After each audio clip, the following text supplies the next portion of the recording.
Hello everyone, আসসালামু আলাইকুম। আজকে আবার চলে আসলাম নতুন একটি রেসিপি নিয়ে।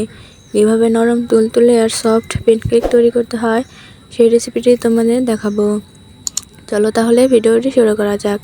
ভিডিওটি ভালো লাগলে অবশ্যই লাইক, কমেন্ট, সাবস্ক্রাইব করে দিও। সাথে করে বেল বাটনটি অন করে রেখো, যাতে করে আমি ভিডিও ছাড়লে তোমাদের কাছে নোটিফিকেশন যেতে পারে। প্রথমে আমি একটি বলে নিয়ে নিচ্ছি একটা ডিম। এটা আমি ফ্রিজ থেকে আধা ঘন্টা আগে বের করে রেখেছিলাম। এরপরে আমি দিয়ে দিচ্ছি হাফ গ্লাস চিনি। চিনিটা আমি অল্প অল্প করে ভালো করে ফেটিয়ে নিব। এই তো দেখতেই পাচ্ছেন আমার ফেটানো প্রায় হয়ে গেছে। এরপর যে আমি এর মধ্যে দিয়ে দিব কিছুটা সয়াবিন তেল। তেল দিয়ে ভালো করে আবার আমি হ্যান্ড উইংসের সাহায্যে ফেটিয়ে নিব।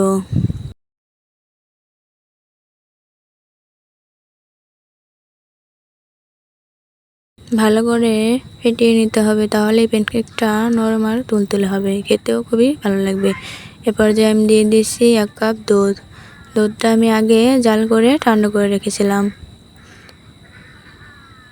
আবারও ভালো করে আমি হ্যান্ডউইংসের সাহায্যে নেড়ে চেড়ে ফেটিয়ে নিচ্ছি। যখন এরকম বুদবুদ চলে আসবে তখনই বুঝতে পারবেন প্যানকেকের মিশ্রণটা পারফেক্টলি হয়ে গেছে।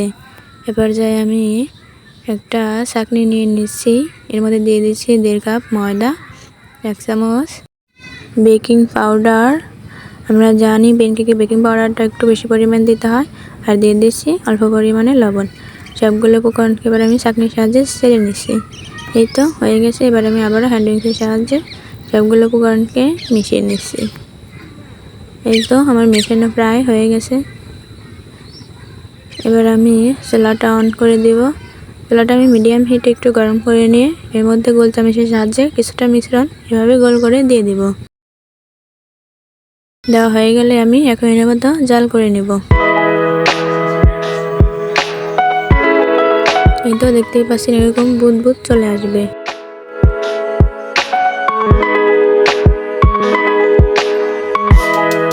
এক মিনিট হয়ে গেছে। এবারে আমি উল্টে দিচ্ছি। উল্টে দিয়ে আবার আমি 1 মিনিটের মতো জাল করে নেব। এই তো হয়ে গেছে। এবারে আমি উল্টে দিচ্ছি। দেখতেই পাচ্ছেন কতটা সুন্দর হয়েছে। হয়ে গেছে। এবার আমি তুলে নিচ্ছি। সেম প্রসেস আমি আরো একটা করে দেখাচ্ছি।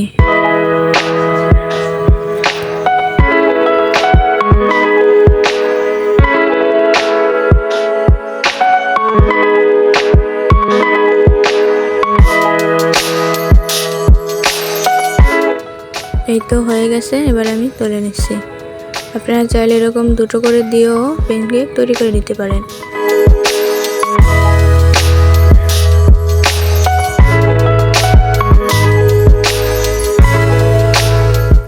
এই তো হয়ে গেছে। এবার আমি তুলে নিচ্ছি। দেখতেই পাচ্ছেন কত সুন্দর হয়েছে আমার প্যানকেকগুলি। আপনারাও চাইলে আমার রেসিপিটা একবার ফলো করে বানিয়ে দেখতে পারেন, খুবই ভালো লাগবে। খুবই নরম আর সফট হয়েছে আমার এই প্যানকেকগুলি। ভিডিওটি ভালো লাগলে অবশ্যই লাইক, কমেন্ট করবেন। ভালো লাগলে অবশ্যই রেসিপিটা ট্রাই করে দেখবেন। Thanks for watching my video.